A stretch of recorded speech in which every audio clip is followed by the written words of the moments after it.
name's Julie Blair, and you're with me here in Living in Forgiveness. Now, you know, this month I've been completing a series about how being double-mindedness impacts your level of forgiveness, but also how double-mindedness and forgiveness are tied together, or unforgiveness are tied together.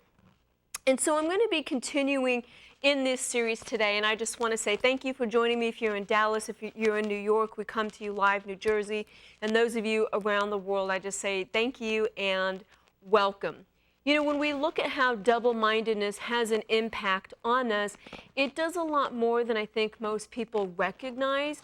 And for me, I didn't really know or understand, one, what double-minded was, or the ways that it kept me separated from God, or even how do I overcome it. And so over the course of the time together, I've shared with you how double-minded or being double-minded keeps you at war with yourself, because it's an internal conflict. You want to do this, but then you don't. You don't want to do this, but you do. And it's similar to what Paul talked about. And then you're also at war with other people, which would make sense. If you have an internal issue that's keeping you at odds with yourself, then why would you think that all of a sudden you would be at peace with other people? So that's the second one. The third one is that you're really not living out the full call on your life. How could you be? And this was me for the longest time, where I knew that there was a call on my life, but I didn't know, one, how to get there, because I didn't know the steps. I'd never done it before. But also, there was something else kind of keeping me hindered. And so when we look at that, are you living the call on your life? Are you living in the fullness? Or is there something from your past or from your former self that is still lingering, keeping you looking back when you know it's not where you need to be focused on or even looking? The fourth one is that you have no peace, which obviously would make sense. If we are at war with ourselves, where's the peace? You can't enter into peace when you're in the middle of strife. You have to get out of the strife to enter into peace. And this is where, when we die to self, we can then enter into peace of who we actually were created to be. And doesn't that sound wonderful? That's what I wanted. I wanted to not live the life that I was living that was keeping me bound. But I didn't know what was causing me to be bound in the first place. Oh, well, I go to church and I do this, but that wasn't solving my problems. I was just trapped in my own self. And maybe this is you today, that you're just trapped. You go to church, you tithe, you have your sewing assignment, you're doing all these things, but you're still living this over here. And I'm going to be getting to the things that the Lord has shown me about how to get free of that, so that way I'm not being double-minded. You know, I can say that when you straddle a wooden fence, you'll get splinters. And that was how I lived for a long time, trying to go forward, but yet this over here was keeping me from really walking in the fullness of who I really am. And then the next point was that I was self-deceived, because so long as you live self-deceived, you're really not going forward in the full direction, or the clear and right direction, or the God direction. Which, of course, you may think you are, but of course, we all do, right? Oh, well, I go to church, that's all I need to do. But what about the rest of it? And so it's very easy for us to get self-deceived, and I lived that way for a long time. And it was hard for me to accept rebuke and criticism and the truth from other people, because I really thought that I knew what I was doing. And it seems with each passing day, I recognize that how self-deceived I really was. And that's a very deadly trap when we get to that place, because it keeps us double-minded. One side of us is saying that we know what we need to do, but the other side, no, that's just all in your mind. You don't need to do this, you can do this. And then there we go again, and then we're unstable in all our ways, as it says in James. The sixth point about what double-mindedness does is that it keeps you living in lack, or not as blessed as you could and should be. And so if you're living in lack, the first thing that I had to, or the first thing I guess that I recognized was my problem was my unforgiveness. And if you're not forgiving of others, the word tells us that God isn't going to forgive you if you're not forgiving of others. And that kept me in constant turmoil. And of course, if you're unforgiving, you have no peace and you're at war with others, and then you're not blessed, which means you blocked God from being able to bless you, and you blocked yourself from being a blessing to other people. And then you're living in lack in all areas of your life because you're really not growing spiritually either. And then your mind is going to tell you, well, I already said I forgave, therefore it's done, which was me. It was probably about 35, 36, 37 years where I really thought that I forgave the people in my life that had done horrible things to me. And that's a long time. And it was my self-deception that kept saying, well, you forgave, that's it, it's done.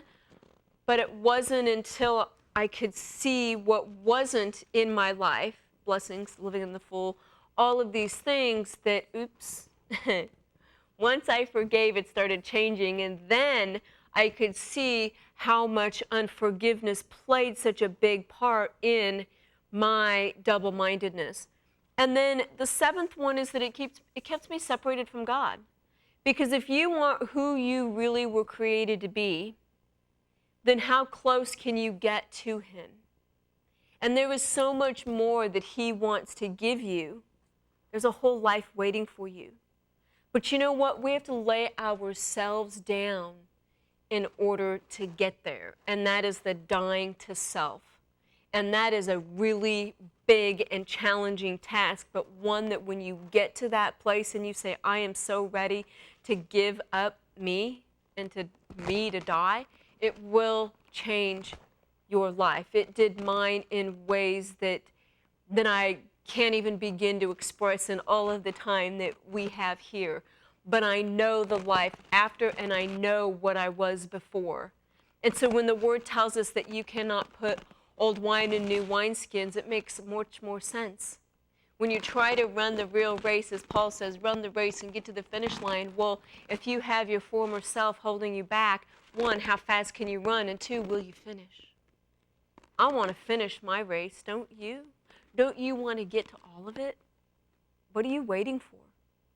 Then I moved on to, well, number 8. This is where I'm at today, which, you know, when you're double-minded, it leaves you indecisive.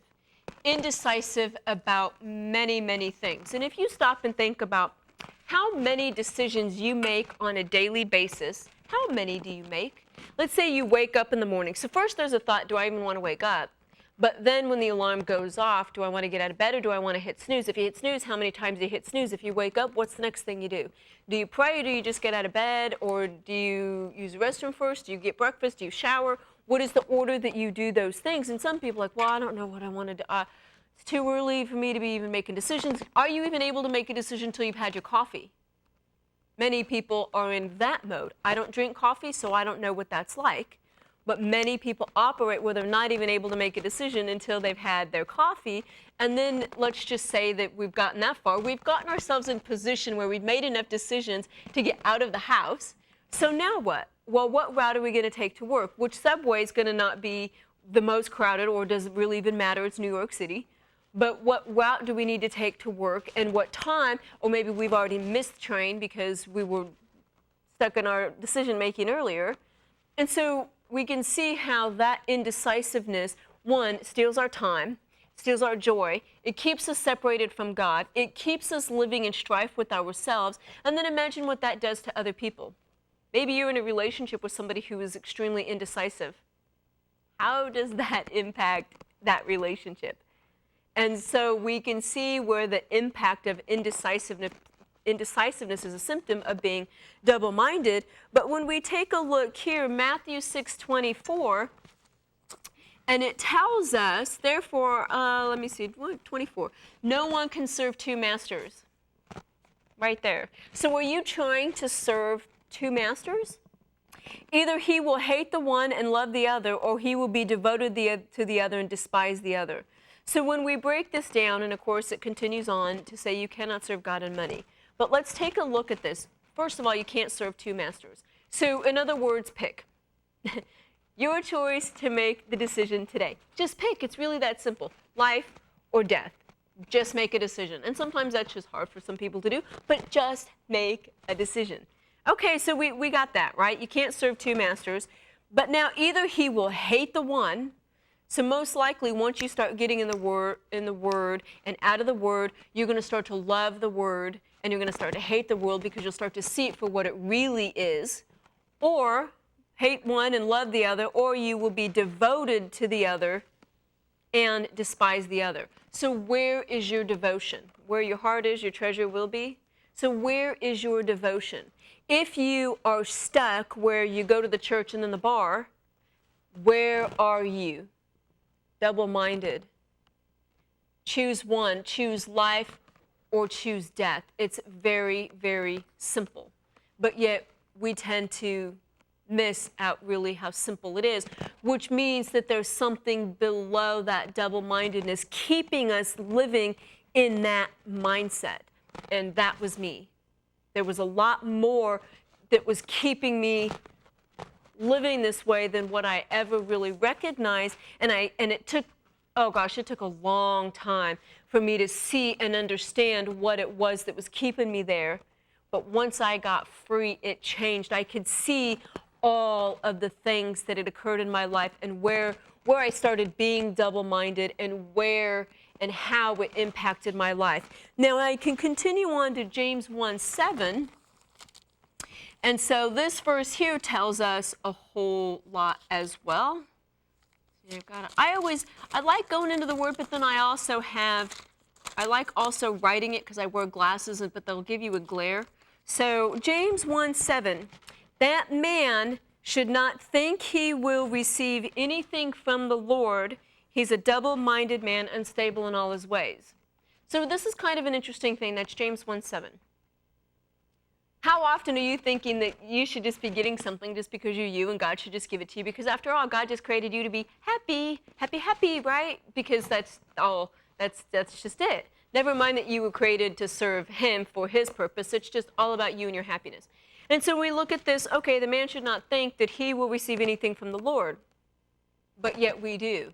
But yet, we're not living in the fullness of who he created us to be. So why should we think that we should be deserving of all of everything that he has for us when we are not all of who he even created us to be? The double-minded man is unstable in all his ways. So how can you then expect or have an expectation of all if you haven't done all of what you were created to do for the betterment of his kingdom? Does that make sense?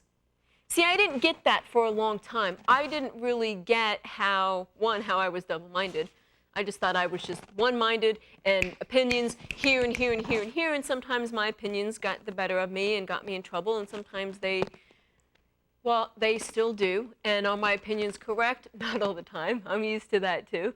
But when we're looking at this, do you have unrealistic expectations? Have you done what you've needed to do to become who you really are? Or are you still masquerading by what society says that you should be for their standard that they don't even know? Does it really matter what the world thinks? I mean, seriously. Do you have a relationship with the universe, or do you have a relationship with the God who created the universe? The universe probably isn't going to bless you because the universe doesn't even know you. The God who created the universe does. And so as you are going forward, if you are double-minded, how do you even know what you want or what your petitions would be? Or even when God gives you what you need, would you even recognize it, or would you just rebuke it? And that too was me.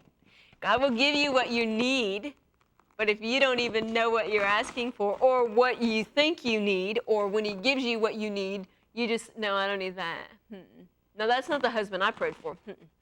No, send him back. He didn't have the six-pack, and he doesn't have this, and he doesn't have that, and he doesn't have this. He's got a little less hair than what I want. He could not be from you. Lord, send him back.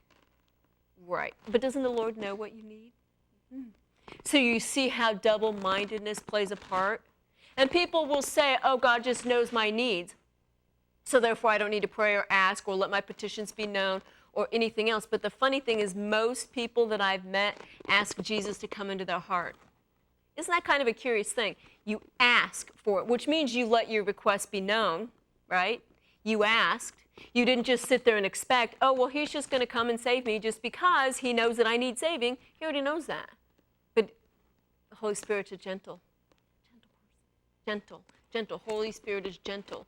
Jesus isn't just going to come in and just rain on your parade just because he could. Doesn't mean that he would. And it wouldn't be raining on your parade anyway. But more often than not, our double-minded ways keep us too focused in too many different directions to where we can't see it. Now, if I look at what's next, it's blind and being unaware. Double-mindedness really kept me being blind to the ways of how I was living. You know, it was a challenging thing, and maybe this is you, where you know that you have a call. Maybe you're even called into ministry. And even if you don't think you have a call in your life, you do, because right around you is your ministry. Ministry is wherever you go. There are people that need to hear what you have to say. It doesn't matter your age. It doesn't matter your gender. It doesn't matter where you've been. It only matters your next steps. That's it. Your ministry is the minute you leave your door. There are people everywhere, and you have a story to share, and you have something that those people are waiting to hear. So don't think that you are of no value if you have no big call, because every single call is important, and you are important. And so looking at how blindness and being unaware impacts us in terms of being double-minded, and also in unforgiveness, it's a big deal. When we are not aware of what we're doing, it has an impact. I mean, studies show that people who text and drive get to their locations 20%, they take 20% longer to get there because they're unaware. When you're talking on your cell phone, you're really unaware of all of what is going on around you. So 20%, maybe you want 20% more back in your day. Well, hang up the phone. Let me think about that. Just hang up the phone. But we're so blinded around us to what is really going on. People are blinded to the fact that the technology fees are increasing at higher and higher rates, and people are spending almost 20% a month of their income on technology. That's a lot of money. But it's on automatic pay. I don't see it, and what you don't see, you become blind to. And that's the whole message. What are you seeing? What is around you that you're not paying attention to? It's easy to just buy everything with a click, because then you never see the money. When you never see it, it never goes anywhere, then you're not aware of it. But other studies continue to find that when people spend with cash, they spend less money. If you really want to save money, carry a $100 bill in your pocket. Just don't tell anybody, so that way you don't get mugged, but don't say anything. Just keep that, because you're not going to want to spend $3 on a coffee to break a $100 bill. You become more wise with your choices. You're aware of what you have when you see it. And when you don't, it's easy to become blinded by it. Now, when I look here at Jeremiah 17:5, this is great. This is what the Lord says. Okay, so the Lord is speaking. We better be paying attention. Cursed is the one who trusts in man, who depends on flesh for strength, and whose heart turns away from him. Okay, so when we're looking at this, guess what? Well, our hearts are turned away from him if we are trusting in man, but are we even aware that that's what we're doing? I didn't. For so long, I would call up friends with questions. Oh, I need help with this, I need help with this, I need help with this. Instead of actually learning how to get in the Word to find what the answers were and to let Him show me what my solution or answer would be. I was blinded to the truth. I just was. I didn't know what I didn't know, and what I didn't know was keeping me blind. And what was keeping me blind was another symptom of double-minded, because I thought that I knew. I mean, I'm educated. Dr. Blair, Professor Blair, all the titles. And yet I can honestly stand here today and tell you that there are so many things that I am ignorant in. Many, many, many. Am I a work in progress? Yes. But Goes back to that self-deception and the double-mindedness where we may think that we know, and we're so blinded to what we don't know that we shut down. Oh, I already know that. I've heard this message once. I already know it. That's not for today. Those things died with the dinosaurs. Nope, miracles are dead. Nope, apostles, prophets, they don't exist. Nope, nope, nope. Oh, all those gifts, nope, they don't exist either. That was me for many years until guess what? Till it wasn't. And so I was very blinded, and now that I am awake, I'm wanting you to wake up and not be blinded. Don't let your double mind